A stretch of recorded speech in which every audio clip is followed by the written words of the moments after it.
days from now, yeah. We all know how it's going to be. And a few days from now, folks are going to be saying, how did we get here? I'm going to be like, it's really not hard to figure this out. It's not rocket science. Then again, for some, it just might be. When Assad fled from Assyria, what did I say? I said the Qataris won. And why did I say it?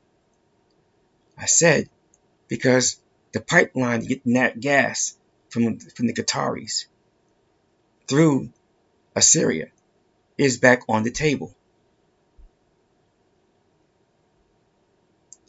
The first foreign minister to visit Damascus since Assyria was fled by Assad is from the Qataris.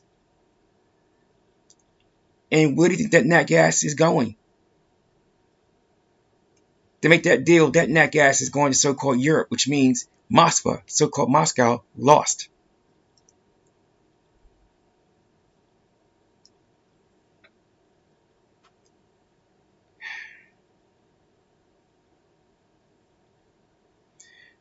Parties were saying that the Russians were going to negotiate a deal to keep their fleet in Assyria and their airbase in Assyria.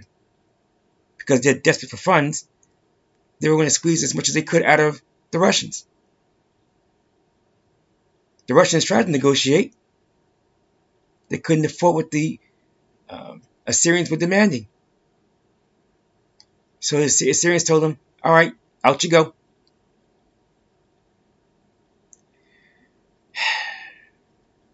This is geopolitics.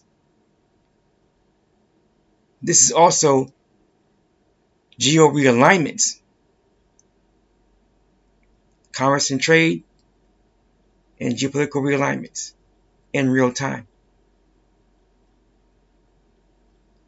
So, adding more nat gas supply will lower the price of nat gas, at least on a global scale, in terms of the markets.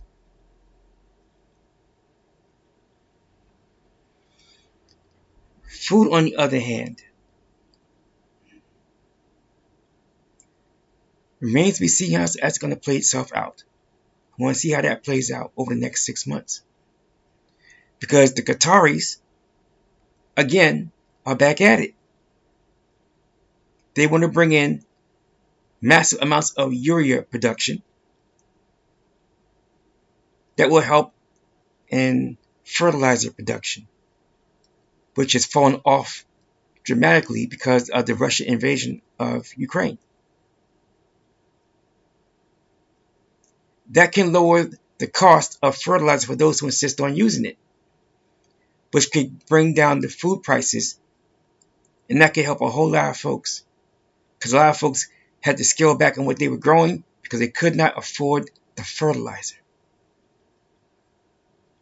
So it's the Qataris for the win on both counts.